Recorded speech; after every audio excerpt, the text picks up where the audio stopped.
Hello, শুভ সকাল, good morning. তো সবাইকে জুম্মা মুবারক দিয়ে আজ আমি আমার ব্লগটা এখানে শুরু করছি। আজ আমি এখানে রান্না করছি ছোলা ডাল আর লাউ দিয়ে একটা তরকারি হবে, আর ভাত আমার হয়ে গেছে। এবার আমি চিকেনটা ধুয়ে পরিষ্কার করে নিয়ে চিকেনটা রান্না করব। আমি মাছ যেরকম একটু আটা দিয়ে ভালো করে মেখে ধুয়ে নিই, তাড়াতাড়ি পরিষ্কার হয়ে যায়। তো চিকেন আমি লবণ দিয়ে একটু ভেজে রাখি। আমার ছেলের চিকেন ভীষণ পছন্দ। তো আজকে জুম্মাবারই আমাদের বেশিরভাগই চিকেনই হয়। বললো পোলাও দিয়ে খাবে, তো পোলাও বানানো হলো না। আজকে ভীষণ গরম পড়েছে, তো গরমে বলছে এত গরমে আর আজকে পোলাও খাবো না, নর্মাল ডাল ভাত চিকেনের কষা এগুলো দিয়ে খেয়ে নেবে। ডালটা হয়ে গেলে তারপরে চিকেনটা হবে। আলু পেঁয়াজ কাটা হয়ে গেছে, নেব। এখন চিকেনটা বসিয়ে দিই। মাংসটা বসিয়ে দেবো, তো আগে আলুগুলো ভেজে নিই।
দিয়ে কাজ করতে পারছি না, বারবার খুলে আসছে মোবাইলটা স্ক্রিনটা খুলে এসেছিলো আমার, তো বারবার খুলে আসছে, মোটে ভেঙে গেল।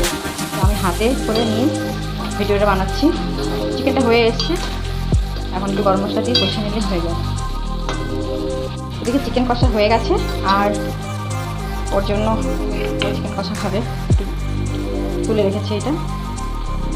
আর ছেলে মেয়ের জন্য একটুখানি জল দেবো, ব্যাস একটু সামান্য জল বেশি। এটা নামিয়ে দিয়ে ডালটা ফোড়ন দেবো। ডাল ফোড়ন হয়নি, ডালটা সিদ্ধ হয়েছে, এবার ডালটা ফোড়ন দেবো। তো শুকনো মশলাগুলো দিয়ে দিচ্ছি, এখানে সব রয়েছে একসঙ্গে, সব আছে দিয়ে দিচ্ছি। লবণটা আগে দিয়েছি সেদ্ধ করার সময়।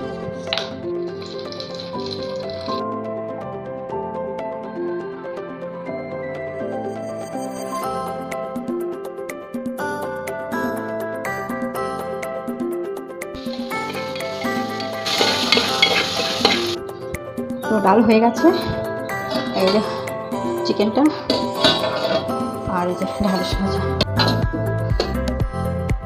তাহলে সবাই দুপুরে খাওয়া দাওয়া করো, আমিও ভাত পেয়ে দিচ্ছি, পরে আসা হবে রাতেরা। হ্যালো ফ্রেন্ড, এখন আমি ভাত খাবো। আজকে খেতে লেট হয়ে গেল, 3টে বেজে, তো এখন আমি নিজে খাবো। তো খুব গরম পড়েছে, তোমরা সবাই ভালো থেকো, ভালো করে খাওয়া দাওয়া করো, জল বেশি করে খেও, সবাই সাবধানে থেকো। আর এই বলে ব্লগটা আমি শেষ করছি। তো সবাইকে ধন্যবাদ, আর সবাই ভালো থেকো।